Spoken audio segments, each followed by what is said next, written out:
Welcome to the ATG podcast, Keegan. How's it going? Excellent, thank you. How are you? Good.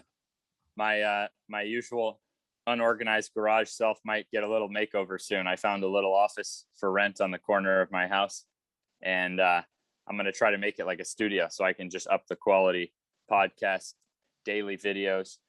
I put out these daily videos, but most people don't see the amount of takes I had to redo because the Chihuahua next door was barking. Even with this, you can start with your own body weight. Or because it was sometimes it's so hot outside, the phone dies. So I will have oftentimes the videos people see was like maybe my 7th try at that video because the phone kept dying or something. Maybe that's why maybe that fuels the passion in the video. But what's new with you? A lot of reps. Yeah. We got a little fireball. So we cooked some meat up on the lawn yesterday. That was the exciting news at our house. The kids are loving it. Yeah. That's awesome. We'll have to intersperse a diet podcast soon. So, yep. So I'm going to set a 20-minute timer here, and we're going to dive into knees, and the timer's on 20 minutes, knee numbers. We can just alternate. So what we want to do here is not just, talk about a number, but I think help illuminate the strategy of getting to that number. How do we try to get there with zero dense standards, and how to safely get there. So let's throw one at me. I think we should start with a step up. Yeah, that's what I wanted to start with too. So, basic data for people, you can do a step up with the flat foot. So the ankle mobility would be worked there, quality exercise. Now, if you elevate with the slant board, it becomes more of a knee exercise. And now if you remove the slant board, it becomes more of a foot, Achilles, ankle strength exercise. So like, I would say if we had to start with one of those in terms of like measurement's sake, I would say we would pick the slant board one, because I feel like that's the one that you can't run, you can't hide. It's like right to the knee. So I saw you doing those recently, for high reps, like tapping. Let's talk about some numbers with that. Let's talk about, strategies with that. Yeah.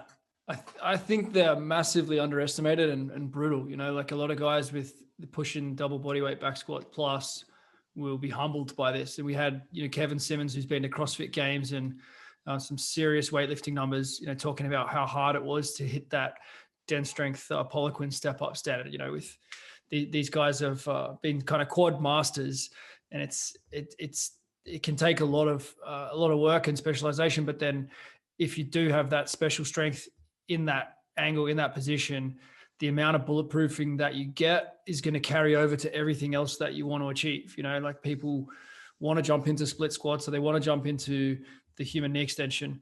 There's a long, the reverse step up's the foundation. Yeah. So in zero, we want to have mobile ankles, and we want to have strong soleus and tibial. Like we don't want to power up a knee on a weak ankle. So that's the first concept. So in zero, we're not even approaching that. It's kind of nice the way Mother Nature worked out that actually we can really prep our ankles and get a baseline of knees without any equipment. Now we add the slant board. The first goal is 5 sets of 20 in 10 minutes, just with your own body weight, 6-inch box plus the heel elevated by a slant board. And then for someone who's dominated that, like that's already most basketball players with knee pain. I mean, they would go to even step down. They wouldn't even be able to do that. So I put like really basic notes by each key exercise. And the note I put for the Poliquin Step Up, meaning the heel elevated reverse step up, is regression. So you take someone who has knee pain and they say, oh, I can't do that. Now, maybe they hold 2 PVC pipes, and they do it assisted. Do the 5 sets of 20. By the end of the session, they go, well, now I don't have knee pain. And they go out and play it. Now basketball got easier. If you look at sport, I think there's no more relative knee exercise to sport than the Poliquin Step Up. I mean, that is the sporting position. And like you said, I've seen strong guys, but who aren't as athletic as they would like to be, let's say, or they're strong, but they have knee pain. And then that exercise often humbles them. And the really freakiest jumping guys, number one, that can help them get out of knee pain and jump without knee pain. They're freakishly strong on that extension. It's massively in the tendon. It's like you're loading right into the tendon. So regression and just doing it once a week, I think. So I think it's kind of a mistake to try to think that one of these numbers is like, that's the only key number, and then just hit that one all the time, because tendons take longer to recover than muscle. So I feel like that's part of the magic of what we're on to, is the right mixture of qualities, getting a targeted session. You do 5 sets of 20 with your body weight in 10 minutes, you're going to feel it no matter who you are, meaning you're going to produce change in your VMOs and patellar tendons. Do it once a week. Let your life change over time. Now, I think when you've mastered that 5 sets of 20 body weight, then 10 sets of 10 with weight in 20 minutes. So I think you take the sets, you double the sets. This is kind of how I'm doing dense lately. You have a baseline of mastering your weight, or very lightweight. Then you double the sets, you cut the reps in half, and you double the time. So 10 sets of 10 in 20 minutes, 6-inch box, heel elevated. I think 50% of body weight is a good mark. What do you think? Yeah, I think if someone's hitting that, then that's when you're getting into the fun stuff. That's when the guys that are pushing the dunks, and there's a strong foundation there for everything else that you want to do. You're going to have that really strong muscle activation. Like, that's one of the big benefits of this kind of work, is that you really get the strong mind muscle connection, so you can contract that muscle hard when you get into the other, and really feel the quads on your other movements that we're going to go through. Yep. Yeah, so that my conclusion on that one is Poliquin Step Up. That is sport and life. And so the trick there is to understand regression and just power through regression, doing it once a week. And honestly, it can change your life. But thinking, oh, I can't do that, well, that means that sport and life is going to be pretty tough on your knees. So people with chronic knee pain, that's one that I see almost the biggest change, like of where they start to where they end up. So I'll throw the next one out, and we'll jump to the back of the knee, and let's jump to Nordic, because you've really helped us with the Nordic system of, okay, the freaks can do the Nordics. Okay. I mean, this is a coaching podcast. I trained a guy in person, $365 million contract. If you do a little Googling search, it won't be that hard to find who it is. Known for his speed. He's made his money off his speed. And it was other things that have helped him get over like a chronic knee condition that's symptom free. But the Nordic, honestly, he could do as well as I could from day one. You know what I mean? Day one, he can do those levitating Nordics, thigh below 45 degrees. Day one. So we want that. Break it down for us. How do we get there? Well, there are different roads that can take us there. I think the original, there's been some evolution within the ATG system. I really liked what you've just recently delivered there with, making sure you control to at least that 45 degrees. So you're getting a good amount of tension. I'll link that video. Yeah. I'll link that video. Actually, sorry, what am I talking about? Drew, my boy. Drop it over the top. Yeah. Do it right now. Show what we're talking about. That's going to get the muscle growth going. And that's going to also be actually a bit safer. That first sort of 45 degrees, there's not as much stretch on the connective tissue. So it's going to be a little bit safer. It's when people get too excited about, doing the same as you, doing the cheetah repetitions and doing the Martin St. Louis early on in the journey, then you have that extreme impulse in the bottom position. And sometimes, people aren't ready for that. So that's what I think we need to be patient with and be careful about, is that, yes, we want to hit these numbers, but it's about the pain-free number, and it's about chasing perfection, or perfecting the movement rather than chasing the number itself. Doesn't matter, right? Like, you want to be dunking, you don't want to be Poliquining, right? Just like a good power lifter, you don't become a good power lifter overnight. So we're only applying the best strength philosophies to areas that people really haven't applied strength philosophies to. So if we look at the Nordic, I think a good baseline before even attempting Nordics is flat ground ATG split squats, heel up, full knee cut, like full knee bend should be pain-free before you start trying to work the Nordic, in my opinion. And I think you should have pretty lengthened hip flexors. And I think you should be able to do a palms to floor elephant walk and build up some time under tension back behind those knees, have a baseline of body weight strength and flexibility. before you then start doing the Nordic, which is such a high contraction exercise. So I would say you're going to palms to floor elephant walk, flat ground ATG split squat, good baseline. Now you start training the Nordic and dense. Just do it once a week. 5 sets of 5 in 5 minutes, trying to get your thigh to 45 degrees before you tap out, and elevating and using assistance if you have to. And I've got new hamstring soreness I haven't had in a long time. I got to tell you, on Monday, what the hell day is it? Wednesday. On Monday, I started adding weight. So I'm back on dense. And all I did is I added load to that 5. So it's interesting that I don't even think you have to get fancier. I added weight to the 5 sets of 5 eccentrics in 5 minutes. And I have whole new hamstring soreness that I haven't had in a long, long time.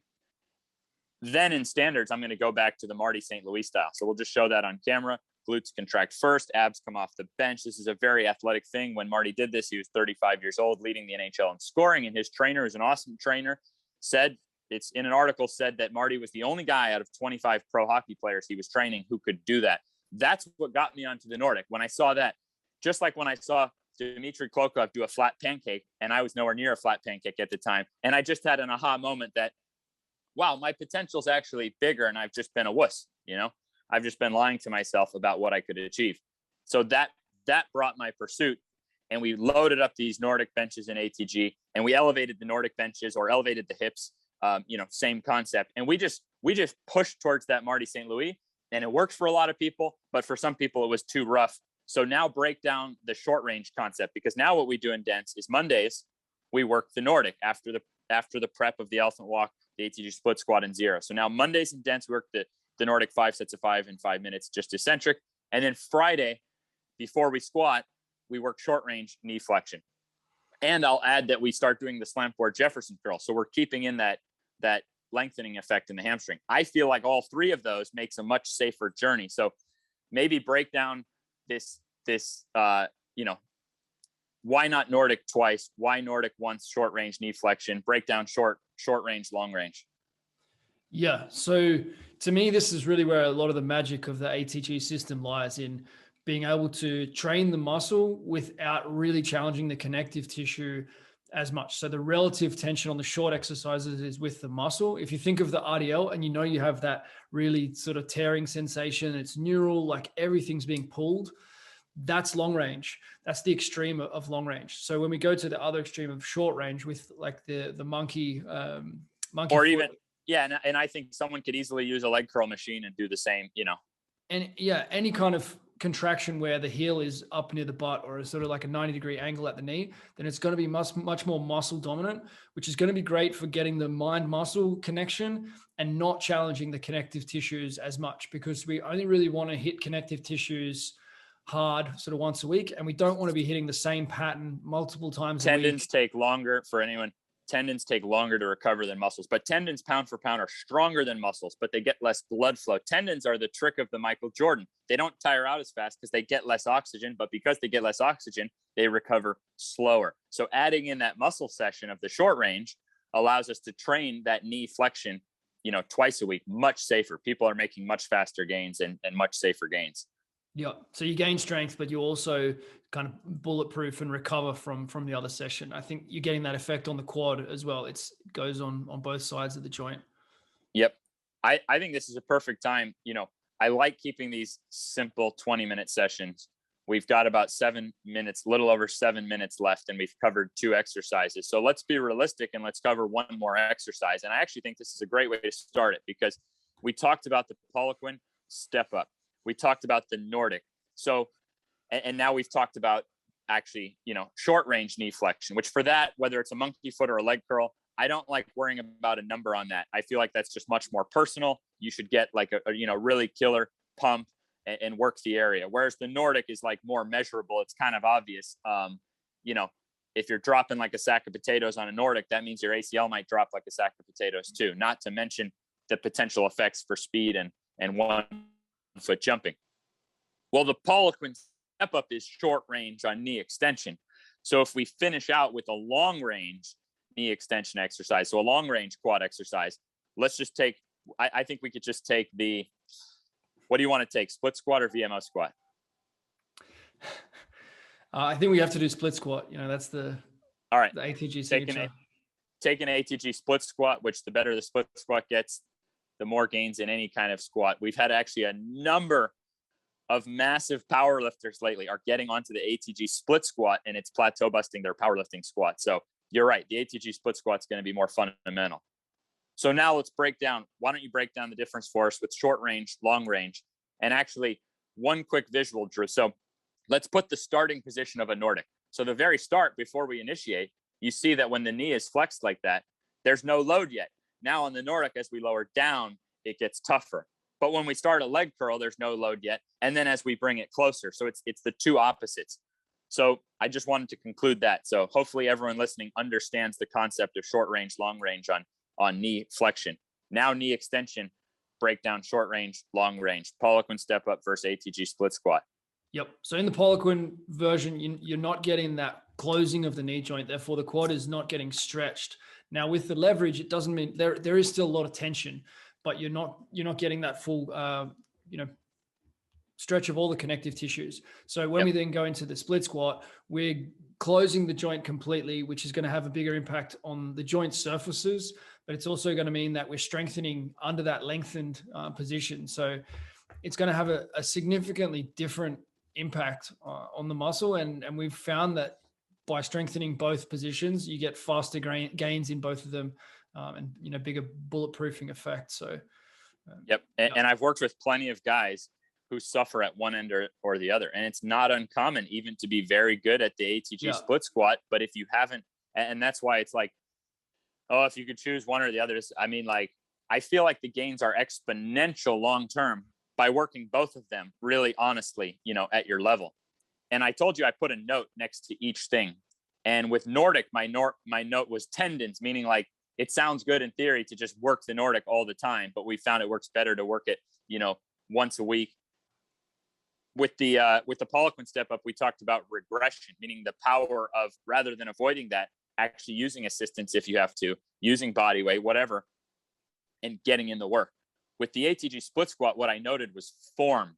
So form of an ATG split squat, if you start cheating your depth, you're cheating the purpose of that exercise. So why don't you break that down for us as well? How does form relate? And then we can also look at some numbers. Obviously in zero, we're talking about, no weight, and we're trying to get maximum coverage.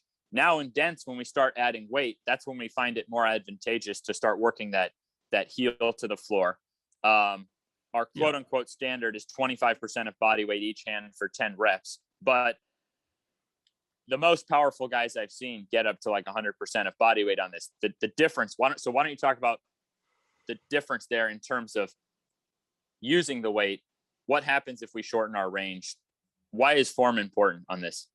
Yeah. So 90% of guys hearing that are going to be like, okay, I'm going for that 100% plus, and, you're going to do that at all costs. So it's about the number.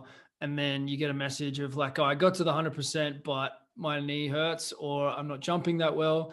And then it's like, well, okay, show me the video. And then it's like, yeah, no, that's not what it is. And so you're just not going to get the result that we're talking about with, half of the movement.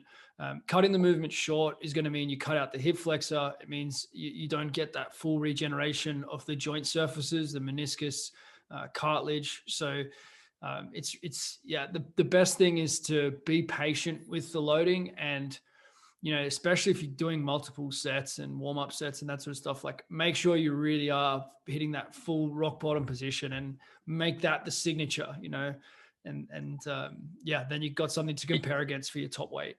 Yep. You just illuminated something massive, I think, which is, this is a long range exercise, long range, long term, like the gains come from that. Every inch you stop shorter, you didn't actually load the air. If you put more weight on the bar, but stop shorter, you didn't actually load the area you're trying to load. So your body only knows the load you're putting on it. And it can be very some of these long range exercises can be very humbling if you treat them with a powerlifting mindset. So even for the powerlifters, they're getting results on their squat, which is more of a mid-range, performance is going to end up more in that mid range, but we can use this short and long range to get entirely new adaptations, bulletproofing. So long range, long term with your ATG split squat, I would say make your goal form, meaning like if I'm making a post about ATG split squat, if you're making a post about ATG, impress me with your depth. Don't impress me with the load. And because of how that's going to bulletproof you, the loads will get lighter. And particularly the ATG split squat is not the sport. Dunking is the sport. The speed is the sport.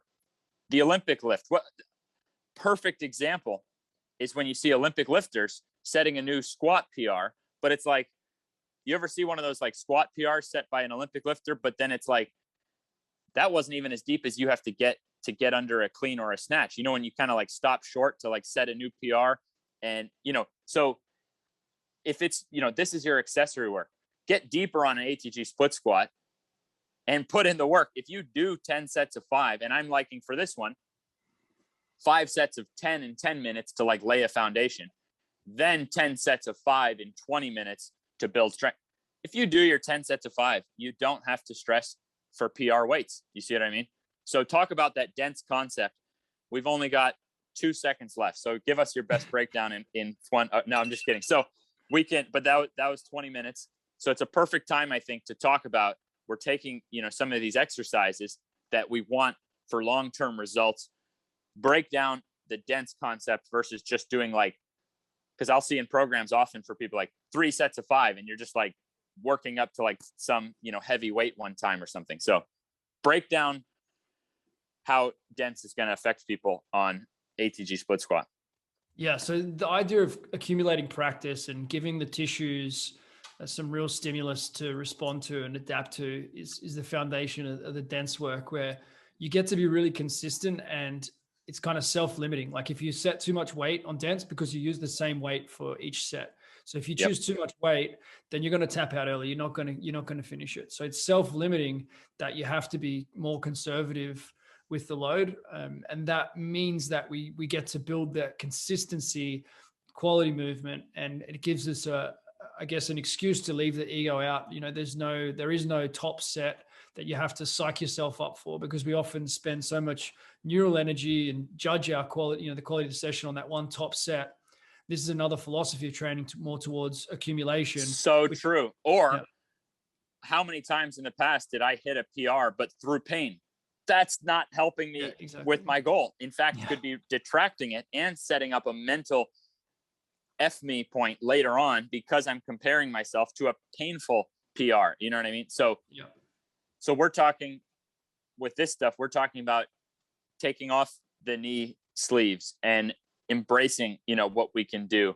So to recap numbers there, I would say 10 sets of 10 in 20 minutes, Poliquin Step Up, 6-inch box, no pain, no drop, you know, full control.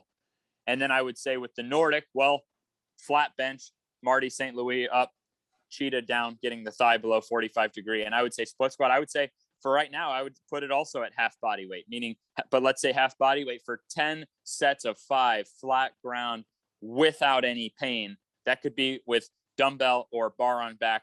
Bar on front, I actually think is the king of that one, but I think that one's better when you are going to do a program like standards, where you at least allow yourself to kind of peak up to a weight, because it's just easier to ditch out. But I don't, for dense where you're getting all those sets in, I'm not saying you couldn't go bar on front, but I feel like I can focus on the movement a little more for 10 sets of 5 with a bar on back or with dumbbells. So I think half body weight, but really dominating that. What do you think for the number there? I love these numbers for athletes, because it takes away that mentality of the weight room being where you compete. And, you know, there may be a time and a place in some programs to have one top set for building morale and that sort of thing. But for the majority of people, the majority of the time, you want to leave your best for somewhere else, you know, and that's the way this training is designed, where you accumulate this huge base. So when you do go and, you know, you want to sprint or you want to go and play your sport, then that reserve is there. The capacity in the tissues is there.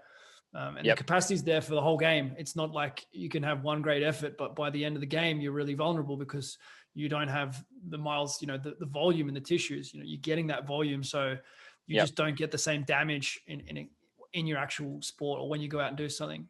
Yeah. And no one's even trained like we're talking for more than a few years, meaning like life is long. So what we're talking about now, the whole ATG system is still totally new in terms of like, no one has done what we talked about in this podcast for decades. And in fact, those who have, guys like Stefan Holm, who did squat rock bottom yet do high jump for decades, are total outliers, or Jonathan Edwards doing Nordics for 20 years.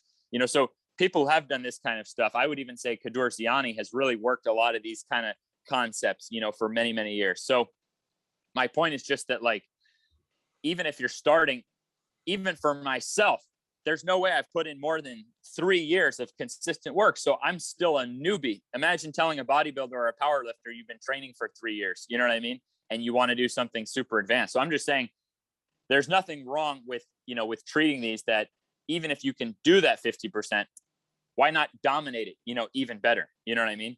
So you got your zero phase, your dense phase. So in that dense phase, even if you can do the 50%, why not get even more control, even more dominance? You know what I mean? Rather than worrying about more weight. Then in standards with perfect form, go ahead and let yourself build up, to a weight you're happy, a pain-free set you're happy with. So that's kind of my conclusion on it as well, is that we can't forget that life is long. If we've only been doing this stuff for a matter of a few years or less, I think there would be more benefit by getting to a good baseline number and then like really polishing that at this stage. So any last words on this one? I'll title this one as, Poliquin Step Up, Nordic, ATG Split Squat.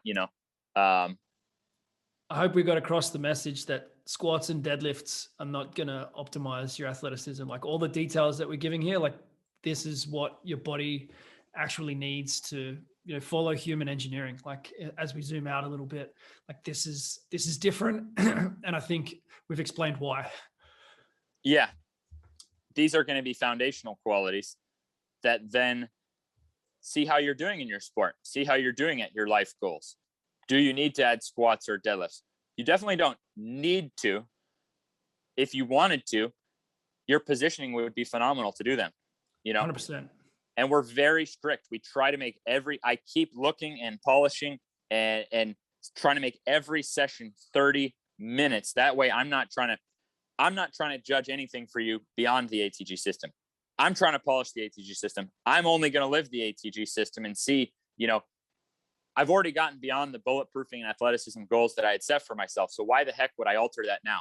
So that's why I'm just staying with zero dense standards and trying to stay with those safe concepts that have already worked and then just get better at them. Like how I added on Monday, how I added weight to my 5 set of 5 eccentric on Nordic. So even though I'm quote unquote advanced, I'm back doing the 5 set of 5 and 5 minute eccentric only, not fancy. But by adding load, it's giving me the same gain I got when I was a newbie doing that. You see what I mean? So anyways, that's kind of my conclusion on that, is that yes, our mission is to create these foundational things that are not sport, that can help you with whatever sport or training you wanted to add. I feel like would be so much safer, whether it's an Olympic lift or a squat or a deadlift. And we're seeing new PRs from people at the top of those games. So Keegan and I could talk all day.